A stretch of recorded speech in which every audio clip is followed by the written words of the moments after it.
Right, so we are here to learn how to sell your service with power and authority, and really that's all about in a professional service environment, in a consulting environment, how to acquire more premium clients consistently and predictably with less personal effort and expense.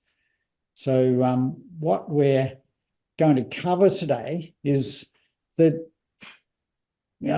often situation that I've experienced in the consulting world where prospects treat you more like a servant instead of a trusted authority. So we're going to look into why that happens and also how to overcome the trust barrier so that you can achieve more profitable sales and more profitable sales more easily.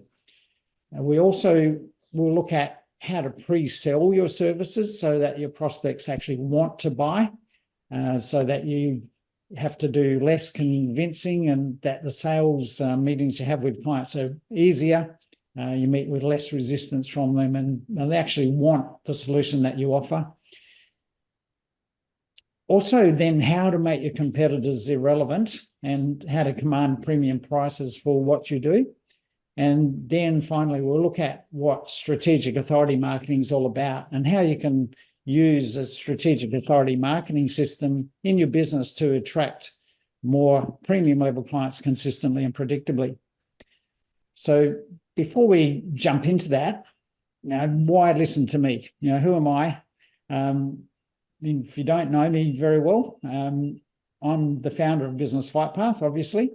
But before coming into this business, I've, over the last, 25 years, started, scaled and sold 3 professional service firms. Starting out as an accountant, I worked for a while with a Big 4 company, moved out of there and set up on my own. So I've operated in the accounting field, also business coaching and business consulting over, really the last 30 odd years. So in all of those firms, though, the biggest challenge was always client acquisition.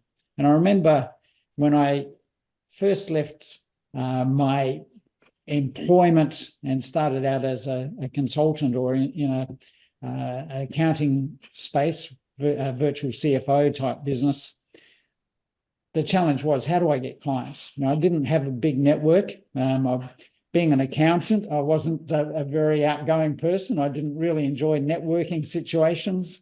So it was the question of how do I get clients? And really the only thing I knew was get on the phone and do some cold calling. And I'm not sure if you've ever done that, and I hope you never have to do that, but that's not the most exciting experience. Here comes someone wanting to get in. We'll let them in. And I remember the first day that I got on the phone and was starting to do cold calling to get my first clients. And I remember exactly after 84 calls with no success, no appointments, I said, that's enough. Can't do this anymore. There's got to be a better way. So that was really the start of the process. I went on a hunt for, how can I attract more clients without so much hard work? And there had to be a better way. And really that was the foundation of what I'm doing now. It was a slow process. It didn't happen overnight, but being the persistent sort of person I am, I stuck at it and I started to develop an approach that was more about adding value first before asking people to buy. So as a result of that, I've managed to grow those 3 professional firms, and I've also published 3 books, Cracking the Code, Run Your Business on Autopilot, and The Freedom Challenge. And they've been published for a number of years now and also appeared on a number of media outlets and high-level TV, Sky News, and so on. So the reason we're here today is to look at really why your clients buy. And what we're looking at here, I'm not sure if you're familiar with this process or what this really means, but what I'm focusing on here is the fact that people don't wake up one day and say, I need that particular service. Then it's not an impulse buy. What we do comes at the end of a process where our clients, first of all, become aware of a need. Then they go looking for a solution. Then they start to narrow down their options. And finally, after they've done all that research, they've done all that investigation, they're ready to buy. Now, that's the typical process. But I think it's worth really spelling that out and having that identified, because most of us probably focus on that ready to buy end of the market. And that's pretty natural. We want people to buy our services, so we want to engage with those people that are ready to buy. But let me ask you a question. And Philip, welcome to the call. Feel free to put your camera on and come off mute. I'd love to know what you think with that process. Tell me a little bit about what you know about that process, any of you, and what you think is the most effective way to get new clients. Brian, I see you've jumped off mute, so tell me about your perceptions of that. With that sales funnel, I'm familiar with, and absolutely right that there's a lot of people are not going to have a need and not going to be interested. A smaller proportion will, obviously be aware and then go through the different stages. I think in terms, for me, the idea of being present and visible in the market, something that I'm acutely aware of not doing enough of, and cultivating and staying in touch with my existing network, as well as looking for ways to grow it, so that when the time's right, people know where to go. Yeah. Thanks. And Mark, anything to add to that?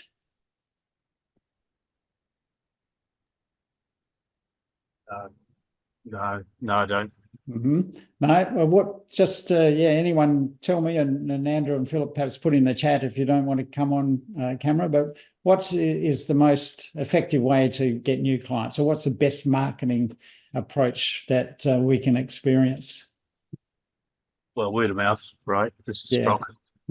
Yeah, typically that's the one. Word of mouth is the most effective way to get clients, and we want people to come to us referred. Yeah, great, Philip, thanks for that.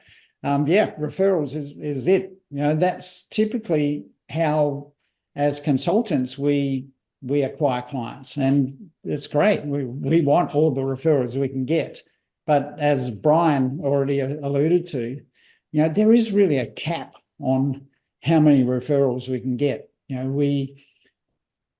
And the other aspect of that is we don't really have any control over when those referrals come. We are reliant on external parties to provide those referrals to us. But typically when those referrals come to us, they're ready to buy. They're the people putting their hand up and saying, I need help. And I've been told by somebody that you're the right person for the job, or you're the right firm to engage with. So we have people coming to us as referred buyers, but often in that situation as well, they have a preconceived idea of what we do from the person that's referred them to us. And often they come saying, here's what we want you to do for us. And often that's not necessarily the right solution for them. They have differences between the clients that we worked with before, or perhaps the people that referred them to us, and they may not have the same problem. So they may not necessarily need the same service, but they'll come along saying, I need that service. And that typically puts us in a bit of a box. And we have clients treating us like a servant, where they're telling us what they want us to do for them. So with those two sort of negative sides to referrals, they're not all they're cracked up to be. Yes, we want referrals, there's no doubt about that, but there's a limitation in how much we can grow our business if referrals are the only client acquisition method we have. So we need to look at something different. So after today, you're going to have an opportunity to choose which flight path you'll be on. You know, will you be staying with that slow method, struggling to rely on referrals coming in, or will you take the opportunity to soar with modern marketing methods that bring in clients and attract clients to you consistently and predictably? And we're going to talk later today about the strategic authority marketing system, which is the process I use with my clients, the programs that we go through with my clients to help them position themselves as the authority in the market and attract clients systematically and consistently and predictably to their firm.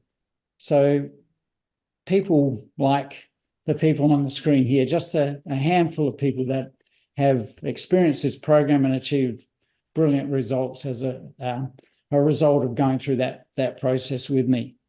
We'll talk. We're not really here to talk about that program in itself today. I'm happy to have a conversation with you after today if you're interested in talking about that, and we'll give you an opportunity to arrange that later.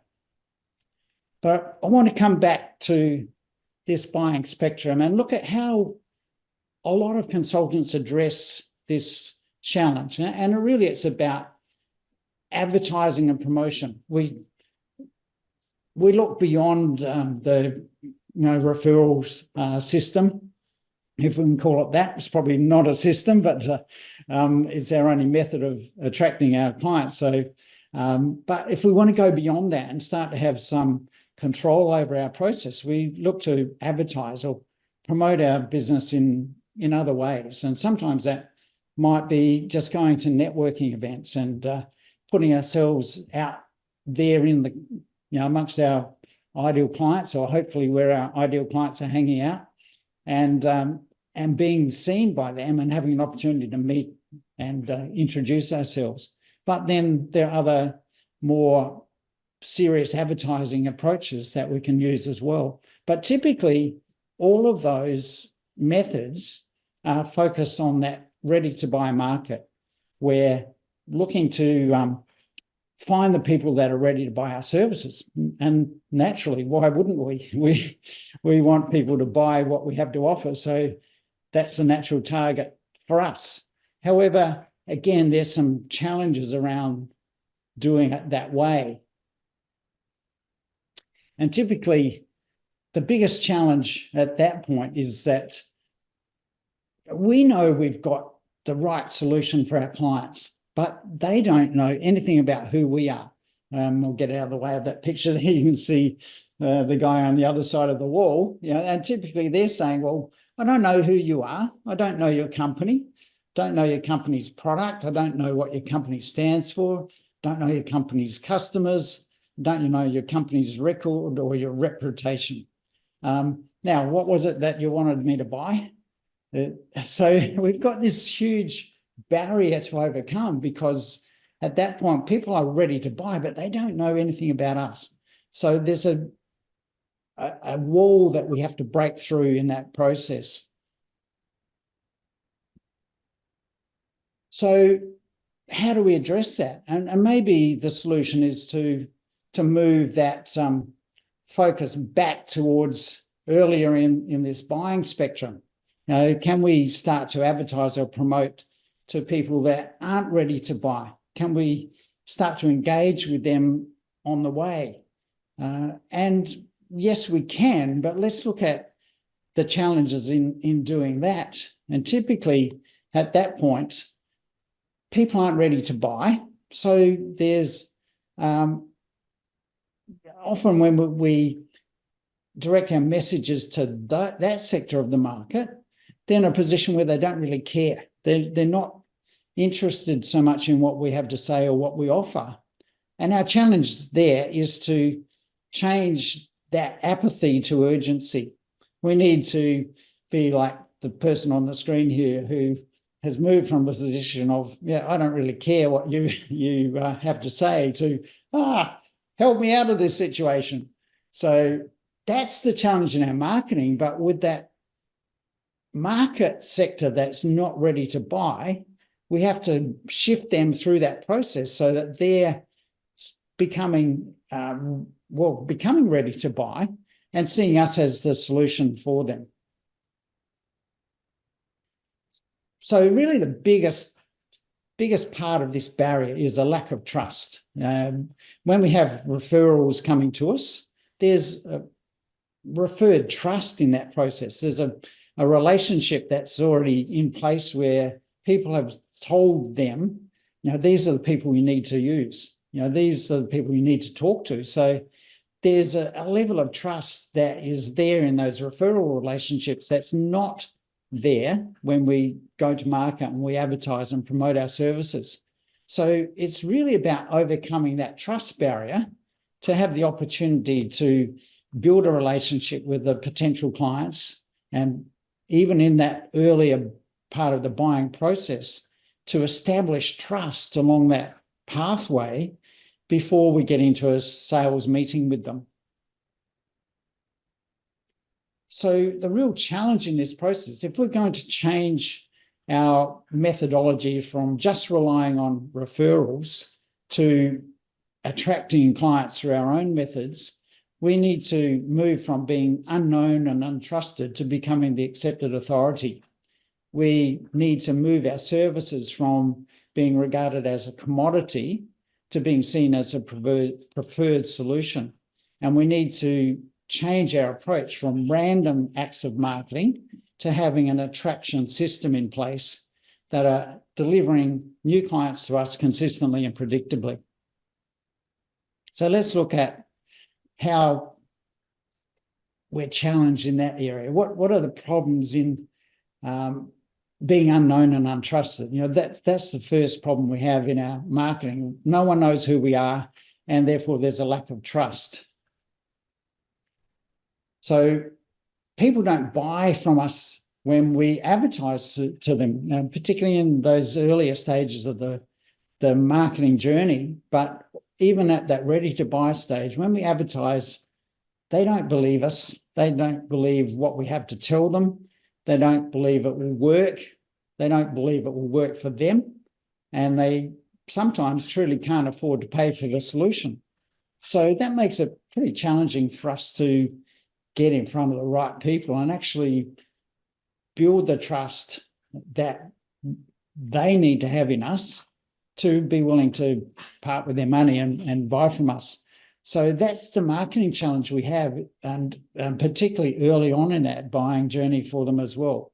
So instead of focusing on here's what we have to offer, here's our services and the way we do business, here's who we are, here's what we do, which is the typical way that we go to market, we've got to change that approach because they don't believe any of that stuff that we're telling them at that point. We have to build that in. So here's a random website that I came across, and this was when I was in Melbourne. I had a look at business consultants in Melbourne. I just did a Google search, and I came up with this website, and I've obliterated some of the names here to protect the innocent. But if you look at this website, I'm sure that you'll recognise that this is the typical way that most websites of professional services are built. It's really, here's who we are. It's welcome to your name of consulting in Australia. Who are we? We're business consulting and advisory services in Melbourne. What do we do? Here's a list of services that we offer. So, yeah, quick nod, or would you agree that that's pretty much the typical website that you might see? Brian? Yep. Very much. Yeah, Mark, I think that's it's pretty consistent. Was worried it was my website until I saw the colors were different. Sorry, Philip. No, it looks quite similar to mine. Yeah, right. Yeah, well, hopefully I might come across it one day when Greg, someone's on Greg, the... Yes, right. I was just going to say, I'm intrigued by the idea that they've made a little half-hearted attempt at having a little call to action there, be the game changer, Yeah, and it's in such small font. I know. Yes, yeah. Well, you're onto it. Yeah. So there's a number of things wrong with this website. I think, yeah, I'm just looking at the time I want to get through. So often I will ask people what they see wrong with this website. But really, to summarize that, it's all about you, or all about them in this case. But, you know, when we have a website like this, it's all about us and not about our client at all. So it really doesn't do anything to break down those barriers that I've been talking about. You know, this is a website that probably repels most people unless they're right in that ready to buy stage where they might need a business plan, or they might need some internal audit services, and they might come to this website and see, yes, we need that. Let's give them a call. But when they're doing that, they're also Googling, like I did, going down the list of identical websites to this, offering exactly the same services, and getting 3 or 4 of them to come and do a proposal. And that's where we're in the situation where people are treating us like a servant. You know, yes, we want you to do a business plan, or yes, we want, you know, that service from you. And here's how we want you to do it, and you better be the cheapest price. That's often the situation we're put in, which is not the enviable situation we want to be in. We don't want to be commoditized like that. We don't want to be seen as a servant. We don't want our prices to be part of that consideration for them, because that's not where they are. Yeah, exactly, Philip. It's a race to the bottom when you're in that situation.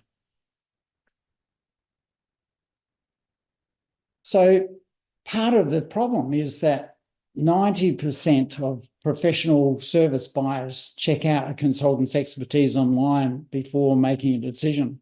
This is, a number of surveys have identified that this is what's happening. Even with referrals now, people don't come straight to you and, you know, you've been referred. There's a space in between where they are checking you out before they get on the phone or get on the website and put in the details and make contact. But the problem is that 80% of potential consultants put themselves out of the picture straight away because of the lack of visible expertise. There's nothing to connect except maybe a website like we've seen, which really does nothing to build expertise or build value in the mind of the client. So how do we overcome that? There's got to be a way.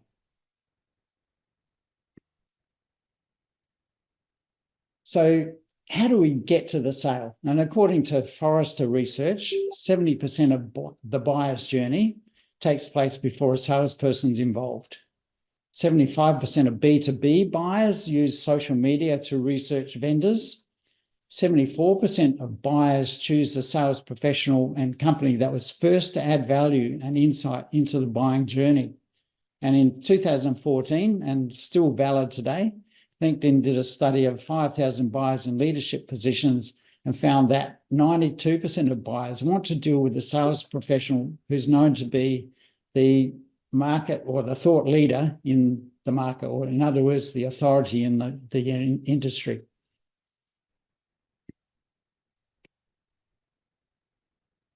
No one. Yep, I'm just checking that. Yeah, I'm not trying to get back in. Okay, so let's come back to this buyer's buying spectrum and look at how do we address those challenges. And really the answer to that is not to try to sell to people who are unaware of our need and are still looking for the solution. But the authority here is what I call authority marketing. And it's about having a presence all the way through that buyer's journey where we're influencing their decisions, we're helping them see our authority because we're adding value to that process of helping them find the right solution for them. We're helping them narrow down their options and, you know, narrowing it down to the point where we're their only option. So when they're ready to buy, it's us they're going to choose because really they've eliminated everybody else.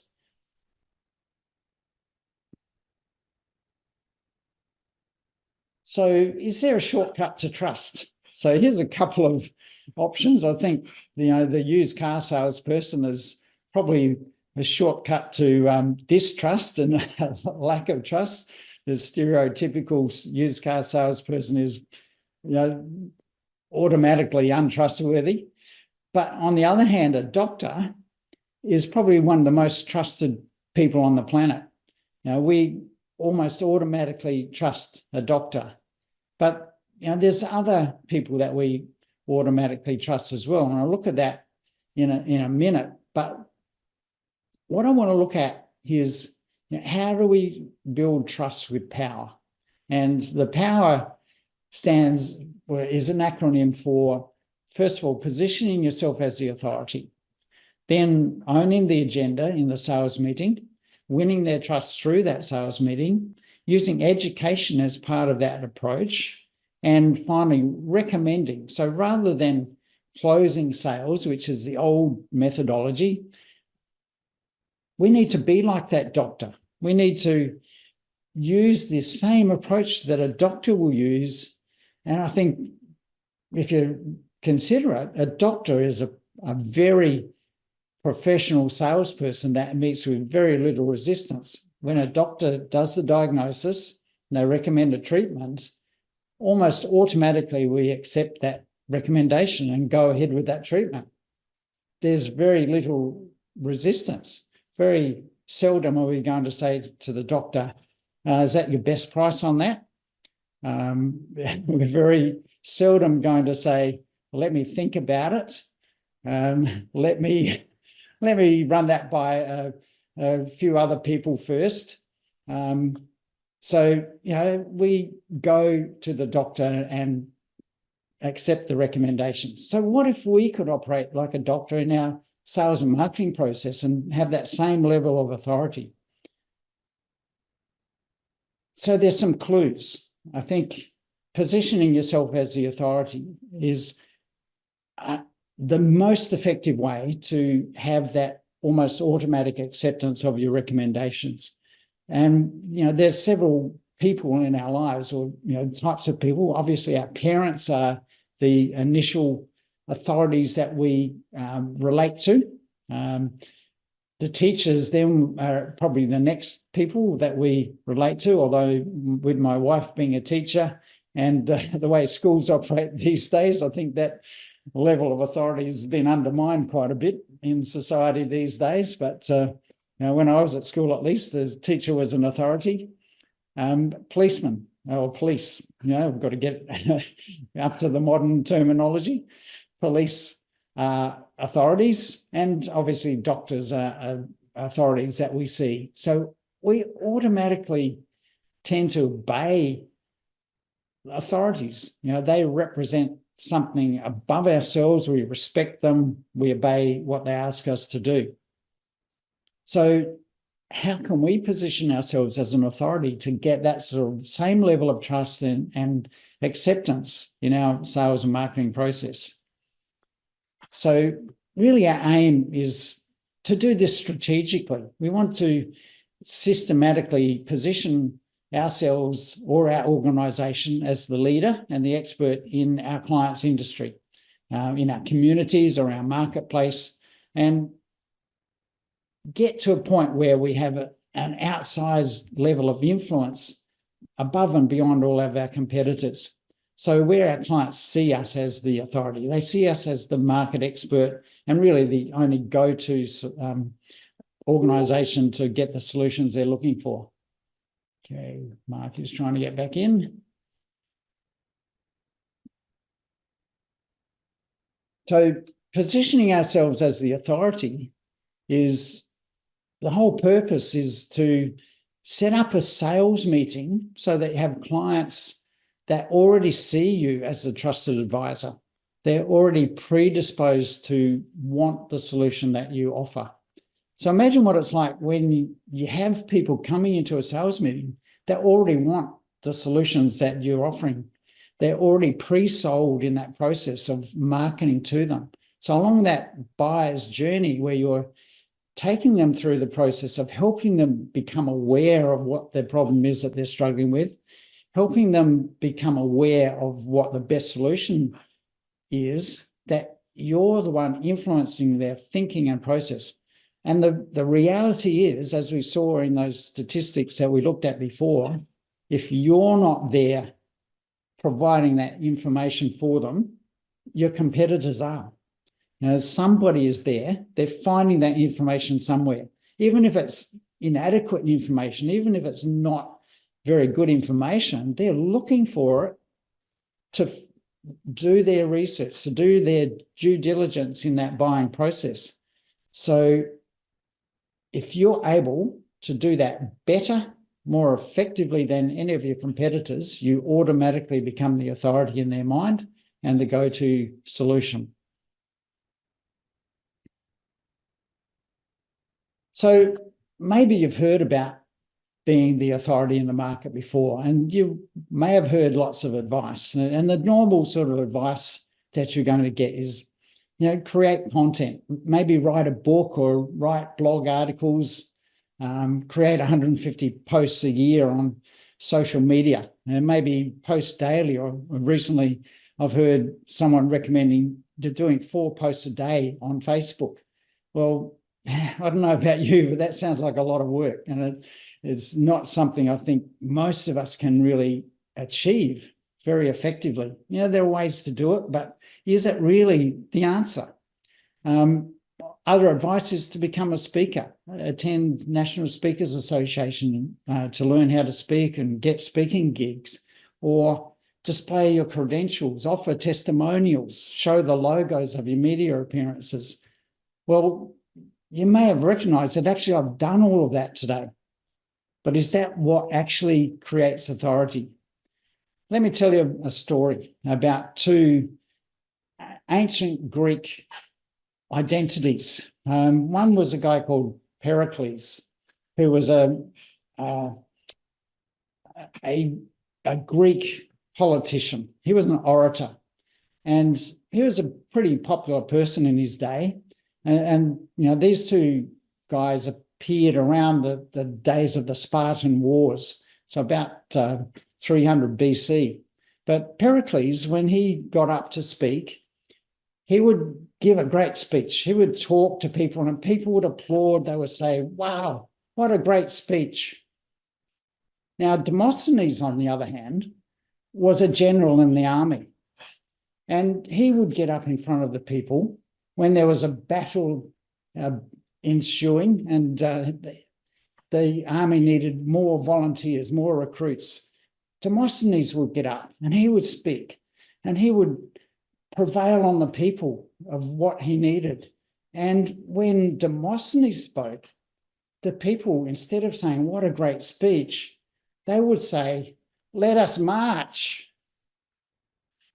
So that's what we want to achieve. So it's not about writing books or blogs or articles. It's not about doing all these things.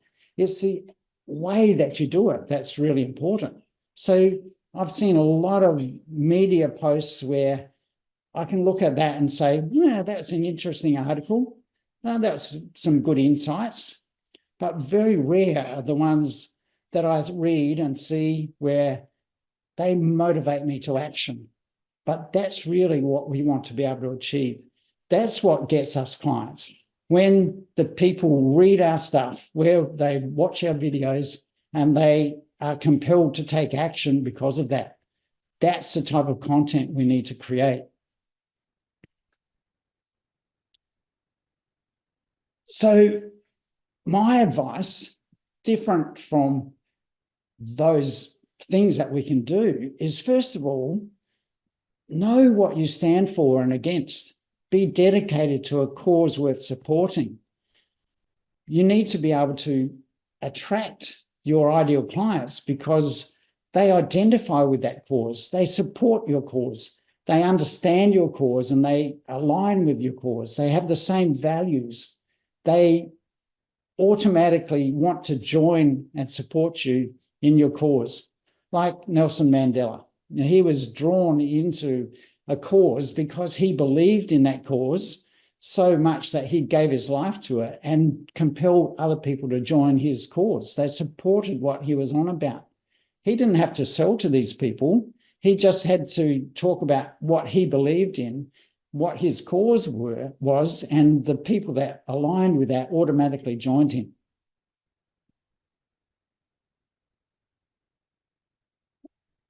The second piece of advice I have is to be a thought leader. You need to be able to challenge the status quo and share your opinions confidently. It's not about providing good information. It's about challenging people's beliefs, about moving them and motivating them to action. So, like Steve Jobs says, the people who are crazy enough to think they can change the world are the ones who do. It's not the people trying to give advice, but it's the people trying to change the world. We're trying to challenge the status quo, attack the way things are, and compel people who want that change as well to join us on that ride. Finally, we need to solve a problem or create the result in a different way to the norm and create a proprietary process. Now, people might love or hate McDonald's, but one thing that you know about McDonald's is that in any store around the world, you're going to get the identical product. Ray Kroc founded the system that underpins McDonald's and has made them the biggest small business in the world. We need to be able to create a process that is proprietary to us so that people know that they can only get from us. And when that's the case, and when that process is the solution that our clients understand is the only solution for them, again, they can only get it from us. And when that's the case, we don't have to worry about our competitors. We don't have to worry about being the cheapest price. We don't have competition because no one else can run that process like we can. No one else has that process.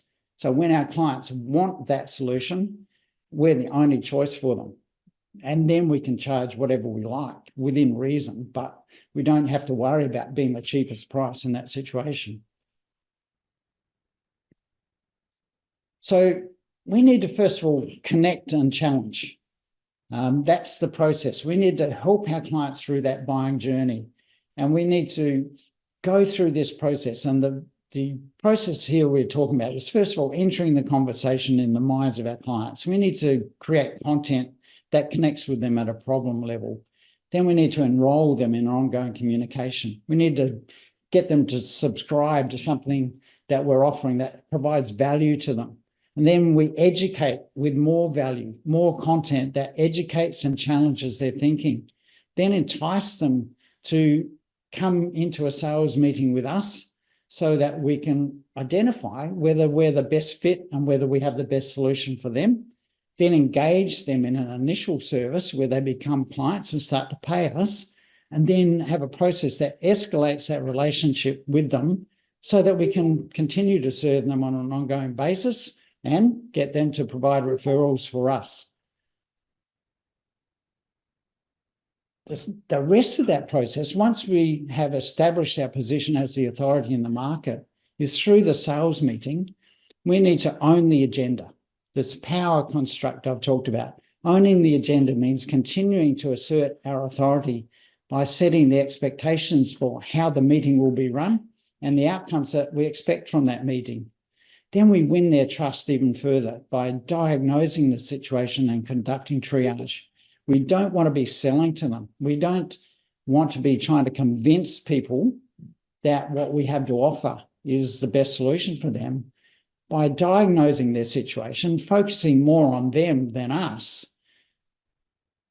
they understand the need for change. Now, when we triage them, we help them identify the impact of the problem they're struggling with and the benefits of changing to find a solution. So we actually increase the urgency of their situation in their own mind. We help them understand how urgent it is and how necessary it is to change so that they are wanting to buy rather than us trying to convince them that they need to buy. So part of that process too is ensuring that they feel understood and that they understand that if they do nothing, nothing will change for them. Nothing is going to be fixed. So we're highlighting the urgency for change. Then educating them around the process of change, what is involved in going through the steps of working with us and achieving the solution that they're looking for. And finally, then recommending our prescribed solution and expecting their compliance with our decision, just the same way that we talked about with a doctor. So a couple of people who have been through this process and the things they've said, it's Damien Battersby from Proactive IT. In 12 months, we've seen an almost doubling of our turnover. And with that, obviously, our profitability has gone up as well. We've got a new strategy for our clients and we're looking at basically becoming market leaders. Shelley Thompson also says, with Greg's help, what I've been able to do is refine my approach to attracting new clients. I'm constantly surprised now that potential clients are driving the progress prior to working together rather than the other way around. So Shelley has people coming to her, asking for her help rather than her having to go out and find clients. So if you've got a bit of time for some questions, we'll go to that. But I wanted to offer you the opportunity, if you found today interesting, then that opportunity is there for you to take up a 60-minute strategy session call with me, where we'll focus on your business and really identify what challenges you might have and whether our program might be a good fit for you. So I'll pop that link in the chat there. If you're interested in taking up that opportunity, then go there and there'll be opportunity to book a time on my calendar, and I'll ask you a few background questions there that will help prepare for the session. So yeah, take the opportunity up, and I'm very happy, even if the advice I give you on that call is all that you need. I'm very happy to be able to do that and help you along. So yeah, last thing we'll cover today is, do you have any questions or comments or feedback? What did you learn from what we've talked about today?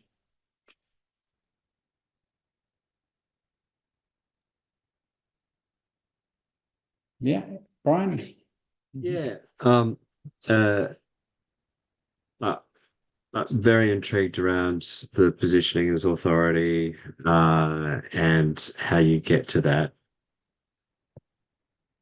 And I'm aware of, the idea of packaging up, the one great idea that you can exclusively own. I do have a question in my mind, and it comes back to, positioning and having that sort of point of view. Is I'm not Nelson Mandela. I don't have a cause. I'm not even Steve Jobs in terms of wanting to go out and disrupt the environment or the business world. I just want to do great work, help people make a bunch of money. Yeah. So my ambitions in that sense are kind of fairly pedestrian. So how do we parlay that into something a little bit more than that? Yeah, great question. And it's very, very much the situation. A lot of us are in that. We're not a Steve Jobs or a Nelson Mandela, but it is really about finding who your ideal clients are and what are their biggest challenges. So your cause can be, helping them overcome the status quo. And really, when you look at it, that's what Steve Jobs did. That's what Nelson Mandela did. They tackled the status quo. So what's the status quo in your industry? What is the thing that's imprisoning your target market? What's holding them back from being able to make the money and have the lifestyle that they're looking for? So when you can find that and distill that and make that your cause, the people that you're working towards helping are automatically going to be attracted to that. So that's where to focus. And if we work together, that's a big part of our program, to really fine tune who they are, what their problems are, what the status quo is and how you can overcome that. Yeah, anything else, Philip or Mark?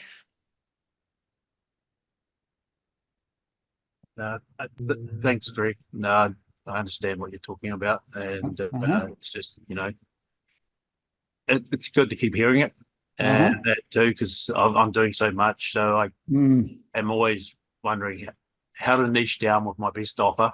Yep. And I am actually trying to create what I call asset content. So it sits on, say, YouTube, etc.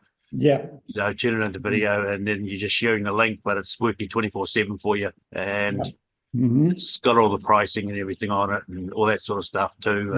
And save my calendar for the higher ticket stuff. Yeah, that's where you want to get to for sure. And you know, a big part of this process, and as I said, you know, having 150 blogs a year, it's a lot of work. But my intention with my program is to actually create this system so it works in the background, and the manual labor that you have to put into it. You know, once the system's built, it's you can back off, and it works its way in the background, systematically generating opportunities for you.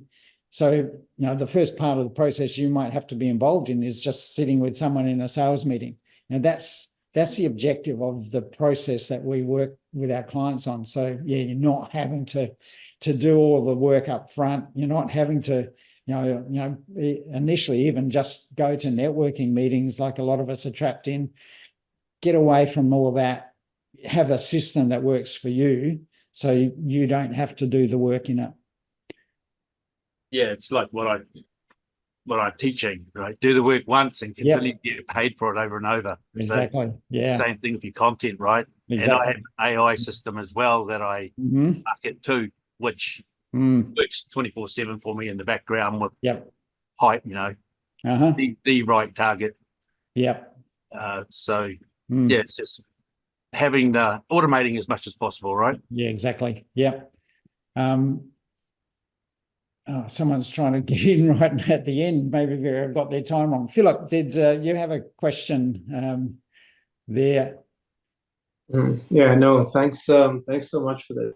So I'm quite early in my journey as a business owner, and I was unironically, hours away from blasting hundreds and hundreds of LinkedIn posts, Twitter posts, and whatnot. Because I was like, okay, how can I tell people that I know what I'm doing, and therefore they should come and use my services? So it was actually great to see this and see that it's not the only way. So very much. Yeah, well, feel free to jump on a call with me, and even if it's just an hour conversation, that I can point you in the right direction. If you go no further, happy to do that and support you in that way. But if there's a number of options about how we could work together that would be affordable for you. So happy to have that conversation if you like, Philip. Would appreciate that. I'm already filling out the form actually in the background. Okay, great. And likewise, either with you, Brian and Mark, happy to have that further conversation if you think that could be valuable for you. Yeah, thanks, Greg. Definitely interested in taking it forward. Great. All right. So I look forward to seeing you on the call. So if you have no further questions today, we'll wrap it up here, and look forward to continuing our conversation on a one-on-one call. Much appreciated. Okay. Thanks, guys. Cheers. Cheers. Bye.